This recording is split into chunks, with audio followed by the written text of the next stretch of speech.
Et il les envoya deux par deux en avant de lui, en toute ville et localité où lui-même allait se rendre.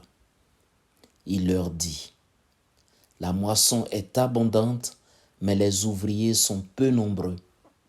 Priez donc le maître de la moisson d'envoyer des ouvriers pour sa moisson. Allez, voici que je vous envoie comme des agneaux au milieu des loups. Ne portez ni bourse, ni sac, ni sandales, et ne saluez personne en chemin. Mais dans toute maison où vous entrerez, dites d'abord, paix à cette maison. S'il y a là un ami de la paix, votre paix ira reposer sur lui. Sinon, elle reviendra sur vous. Restez dans cette ville, mangeant et buvant ce que l'on vous sert, car l'ouvrier mérite son salaire.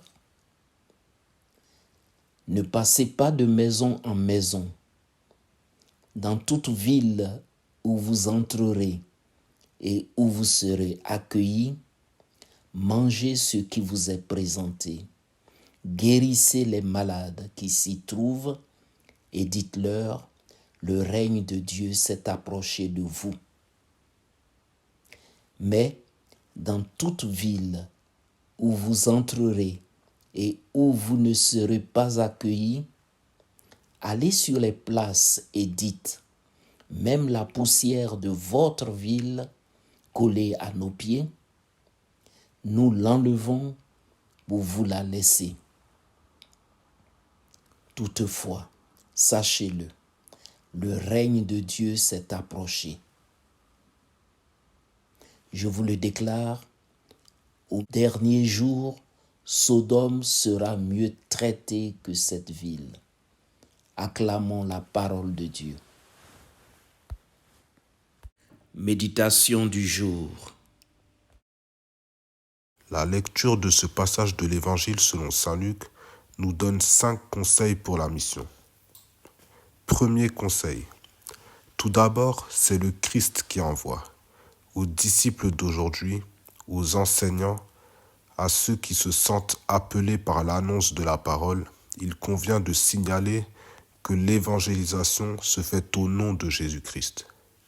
Il faut régulièrement vérifier si nous annonçons le Christ ou si nous nous annonçons nous-mêmes. La méditation, la prière et la vérification régulière de son enseignement auprès d'un responsable de l'Église est important. Il vaut mieux rassembler que de disperser. La priorité d'un enseignant, d'un ou d'une catéchiste, c'est l'édification des habitants de sa paroisse. Deuxième conseil, saint Luc nous dit que Jésus les envoie deux par deux. Autrement dit, Jésus recommande le travail en équipe. C'est vrai que travailler seul est souvent plus confortable. Cela permet d'éviter les conflits et les rivalités. C'est vrai, mais la vraie vie chrétienne est un travail continu pour la promotion de la fraternité, les échanges d'expériences, la confrontation des idées pour le plus grand bien de tous. Ne fuyons pas les contradictions.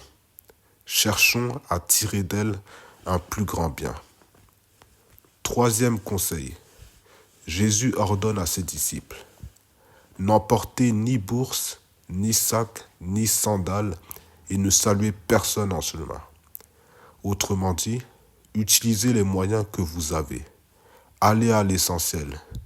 Ne vous souciez pas de votre confort personnel avant l'annonce de l'Évangile. Ne perdez pas le temps en civilité pour paraître. Seule l'annonce du Christ mort et ressuscité est importante.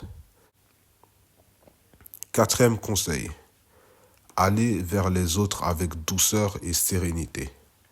Se fixer un lieu où l'on viendrait vous écouter. Évitez de papillonner.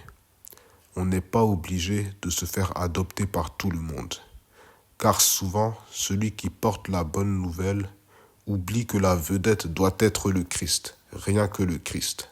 En passant de maison en maison, on court le risque de se vendre, de se diluer de diluer le message, d'arbitrer ou de colporter des ragots. Aimons suffisamment Dieu pour laisser les autres l'adopter lui. Le 5e conseil est l'annonce sans condition de l'Évangile. L'annonce de l'Évangile sans contrainte physique et psychologique. Si des personnes refusent de vous accueillir, faites comme si vous n'étiez pas passé chez elles.